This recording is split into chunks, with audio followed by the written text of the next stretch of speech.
Mesdames et messieurs, bonjour. Alors, je refais cette vidéo. Tantôt, j'avais fait une vidéo en arabe sur la géopolitique externe de l'Algérie. Alors, ça fait un petit bout. Comme vous le savez, je fais plus de vidéos, ni d'articles, ni quoi que ce soit. La raison est simple, simplement, j'ai pas le temps. J'essaierai d'en faire quand j'ai un peu plus de temps. Exceptionnellement, je décide de faire celle-ci. Peut-être j'en ferai une peut-être sur la géopolitique interne de l'Algérie. Compte tenu de la situation, je me suis dit, compte tenu aussi que je suis algérien, je décide de faire cette vidéo-là, surtout qu'il n'y a pas de...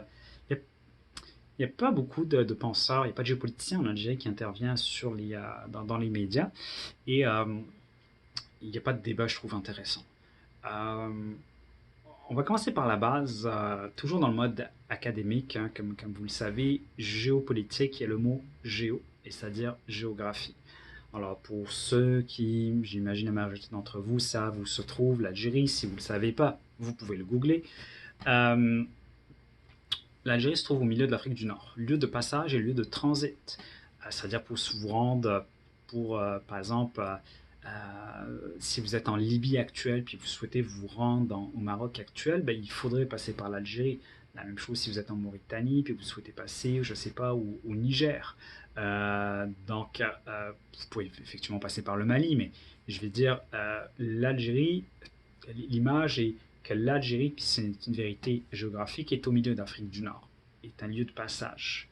Euh, donc d'un sens et d'un autre, c'est-à-dire de l'est vers l'ouest et l'inverse est juste aussi.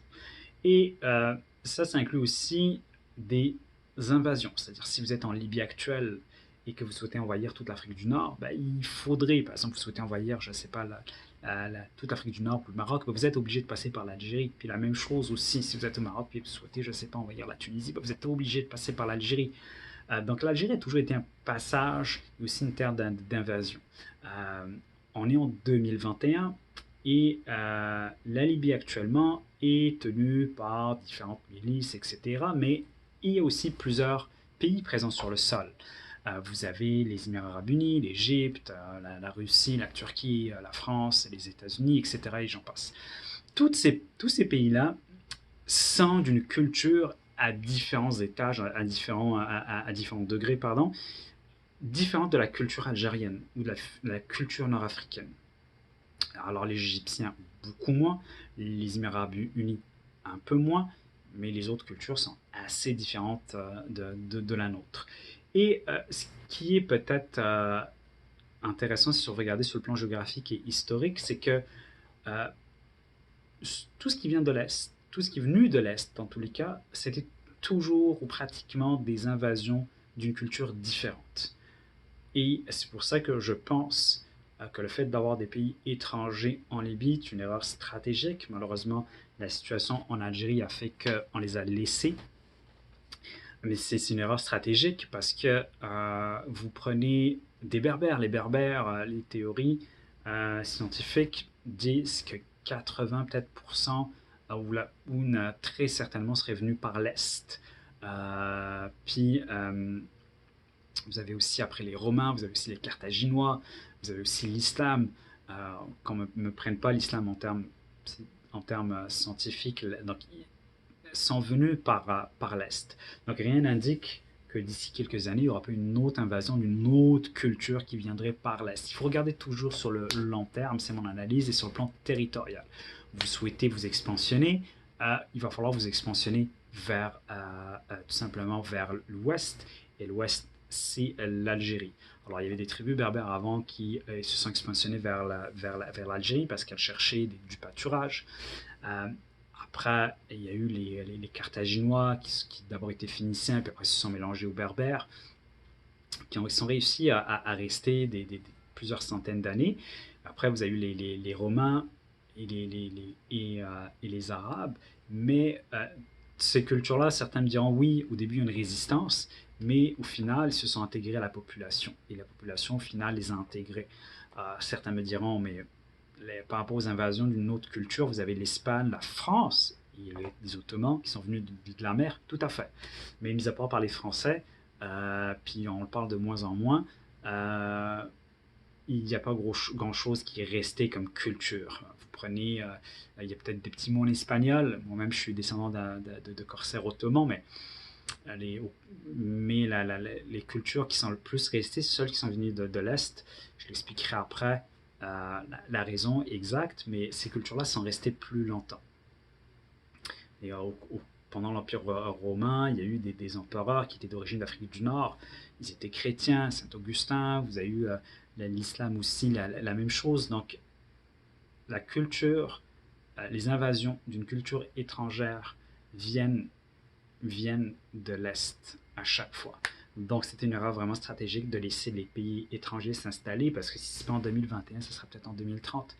Et je pense au-delà de la nationalité, parce que le plus important ici dans ce que je dis, c'est que ce soit je sais pas, que ce soit les Turcs, les Russes, les Américains, les Italiens, whatever, la question n'est pas de nationalité ou pas de race. Je voudrais que dans mon analyse, les gens prennent l'aspect géographique. Peu importe la, la, la, la, la, la culture qui sera de l'autre côté, si elle est différente, son expansion va se faire toujours vers l'Est.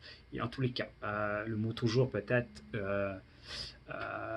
je le mettrai entre parenthèses, mais en tous les cas, l'histoire démontre que ça a toujours été le cas. Euh, Maintenant, vous avez le Maroc de l'autre côté. On en parle beaucoup actuellement dans les médias, surtout avec la situation actuelle, Israël, etc., les feux, etc. Bon, bref. Euh, Là aussi, c'est la même chose. Donc, la vidéo aussi, c'est pour démontrer aussi l'aspect géographique de la chose. Le Maroc, par son positionnement géographique, s'il veut s'expansionner, il est difficile pour lui de s'expansionner au sud. Il y a le désert, ça tape sur la tête. C'est un peu plus dur c'est un peu plus dur pour les troupes, etc. Alors, les moyens technologiques ont évolué, mais là, je parle dans l'histoire, ok, et même maintenant. Euh, Au nord, vous avez la mer, hein, mais ce qui est le plus facile, ce qui a toujours été le plus facile, c'est l'expansion vers donc l'ouest algérien, vers l'est marocain, qui, donc, dans le fond, il y a une continuité géographique, c'est un peu moins pénible, l'expansion. Alors, ça a toujours été comme ça, donc ça a toujours été comme ça, peu importe l'État qui a eu ou qui aurait eu, même si on met à la place du Maroc un pays comme, je sais pas, on met le Portugal ou un nom, ou un autre pays, vous pouvez lui donner le nom que vous souhaitez, ça sera toujours comme ça, ou ça aurait été, ça serait toujours comme ça, parce que c'est une question géographique. L'expansion est plus facile vers l'est. À travers l'histoire, si vous enlevez les Mourabitoun, qui étaient d'origine mauritanienne, euh, tous les États d'ailleurs qui ont envahi l'Algérie, c'était des tribus d'origine algérienne, du territoire algérien, qui ont migré vers le Maroc, puis après qui ont envahi l'Algérie. Il y a le Mouahidine avec Abdelmoumen qui est algérien notoire et qui, une fois arrivé au Maroc, a pris le pouvoir, a envahi l'Algérie. Euh, mais il y a aussi les Mérinides. Alors les Mérinides, j'aime les Mérinides parce que ils sont assez emblématiques et ce sont un État qui démontre la complexité de la relation avec dans le fond, avec ce qui est le Maroc actuel à travers ces États, parce que souvent, ce qui vient de l'Est, c'est-à-dire de Libye, c'est une culture exogène, différente de la nôtre. Par contre, ce qui vient du Maroc, ça va être souvent des tribus d'origine algérienne qui vont réenvahir, essayer d'envahir le territoire. Ça va être quasiment la même culture, puis les mêmes tribus. Ce qui se passe, c'est que ce qui est intéressant avec les Mérinides, c'est que, puis je rigole parce que euh, je rigole du contexte actuel, c'est que les Mérinides, pour ceux qui connaissent un petit peu l'histoire, sont des tribus zénètes. Puis ces tribus zénètes étaient venues de l'est de l'Algérie, puis ils se sont installés à l'ouest, puis après ils ont migré vers le Maroc actuel.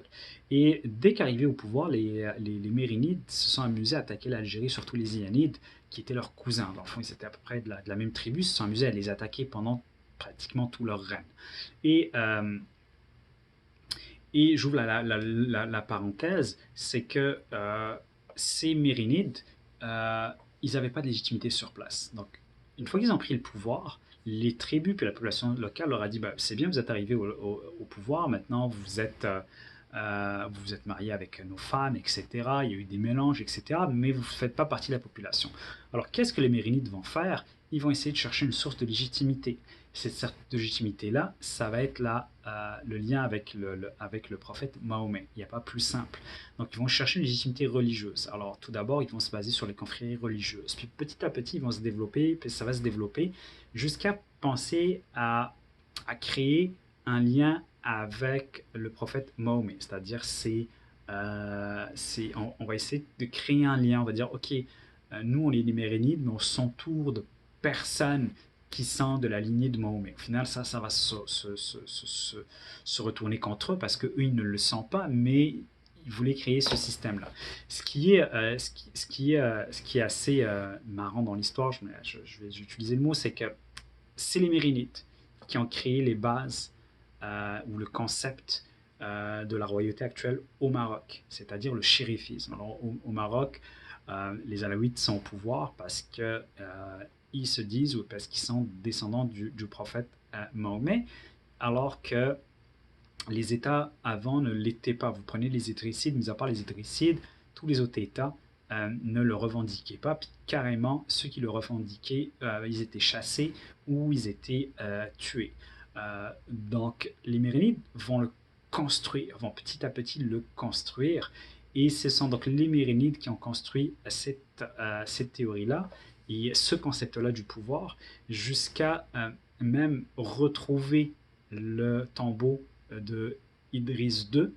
Alors Idriss II, je vais schématiser rapidement. Idriss II, c'est un descendant de Mahomet qui s'est installé au Maroc et dont on avait perdu la trace. Alors, il était mort en 1800 et quelques, puis on n'a plus jamais retrouvé de lien, on n'a plus jamais retrouvé son tombeau ou son cadavre, on ne savait pas où est-ce qu'il se trouvait. Jusqu'à 1400 et quelques, ce qui est assez curieux. Et donc, ce sont les Mérinides qui l'ont retrouvé, qui l'ont installé. Et là, donc, il y a une culture, dans le fond, qu'ils ont essayé de créer. Ils ont dit, ben voilà, le tombeau d'un shérif, d'un descendant de Mahomet, on va tourner autour de lui, on va lui donner des offrandes, etc.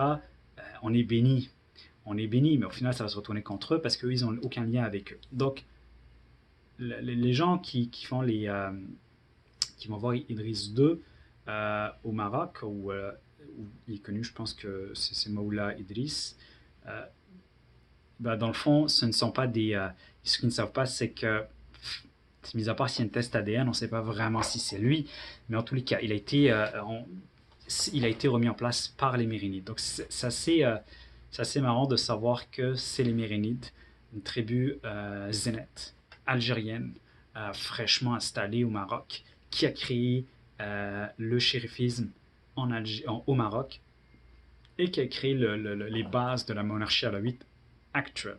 Donc ça, c'était pour la parenthèse, pour démontrer la complexité de la chose. Maintenant, il y a eu Al-Jaish, qui est une revue, de la revue militaire algérienne, revue de l'armée algérienne, pardon.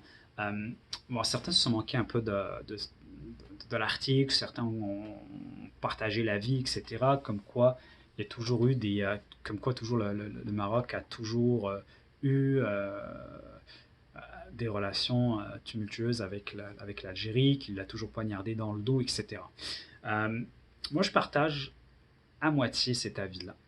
Je pense que ceux qui se moquent de cet avis-là sont complètement dans le tort parce qu'en géopolitique, il faut regarder le long terme. Effectivement, on regarde que depuis Bocchus, l'Empire romain, il y a eu toujours des intérêts vers l'ouest, vers l'Algérie, mais pas là où je ne partage pas l'avis, c'est pas parce que c'est X ou Y qui se retrouvent. Il n'y a pas une question de rationalité ou il n'y a pas une question de nationalité, pardon, ou de question de racialité. Okay? C'est super important parce que pour moi, la xénophobie développée contre X ou Y qui serait étranger, ben, si on a ce concept-là dans la tête, on peut le développer vers une personne qui serait, par exemple, proche dans le même état. On le voit actuellement, par exemple, en Algérie, mais si vous êtes xénophobe quand, je ne sais pas, quelqu'un en Afrique, rien ne vous empêche de développer ce concept-là à l'interne aussi avec d'autres populations en interne. Donc je pense là, c'est là la différence. Par contre, effectivement, Bocchus, qui était dans le fond qui était le beau-père de Massinissa. Alors Massinissa, c'est un roi algérien, et donc il s'est marié avec la fille de Bocchus, et Bocchus l'a vendu aux Romains pour avoir des parties en Algérie. Ça, c'est depuis, si vous regardez l'histoire, c'est depuis des millénaires. Toujours, il y a eu des invasions du Maroc actuel vers l'Algérie actuelle. Alors, à l'époque de Bocchus, c'était pour se rapprocher de Rome et donc se rapprocher du centre du pouvoir à l'époque. Ok, le Maroc était très loin, il n'y avait pas de route, etc. Donc le but, c'était de rapprocher. Euh, la même chose après des États, après de nombreux États, c'était toujours la même chose. Il n'y a, y a aucun esprit, il n'y a, aucune chose, on va dire, raciale là-dessus. La seule chose qui est importante, c'est de dire quelle stratégie il faut adopter. On sait qu'on est au milieu, on sait qu'il y a une culture, on est au milieu, par l'Est, on peut être envahi par une culture exogène, et par l'Ouest, ça peut être aussi par une culture endogène. Ben, c'est de savoir quelle stratégie on développe. Alors, bien entendu, je suis un homme de paix, puis je pense qu'il n'y a pas mieux que la paix. Je pense que on le voit avec les accords franco-allemands, ce que ça a donné. Mais chacun peut avoir sa stratégie là-dessus, puis chacun peut avoir l'idée qu'il veut. Moi, c'est juste pour partager avec vous l'idée, puis le concept, puis les solutions à chacun d'y penser comme il veut. Donc voilà, ça c'était un petit partage pour démontrer que la géopolitique de l'Algérie est est relative à sa géographie d'abord. Peu importe ce qu'on a à l'est ou à l'ouest, c'est toujours un pays de convergence et d'invasion. Et des Berbères aussi, qui sont eux aussi, j'en parlais d'une autre vidéo, qui ne sont pas les premiers habitants d'Afrique du Nord, malgré ce qui se dit. Oui, c'est la première culture, par contre, attention, qui est comme restée ou qui s'est établie, puis qui est encore présente depuis qu'ils se sont installés. Mais l'Afrique du Nord a toujours été un lien de passage. N'hésitez pas à partager la vidéo, à faire un petit like, puis à commenter.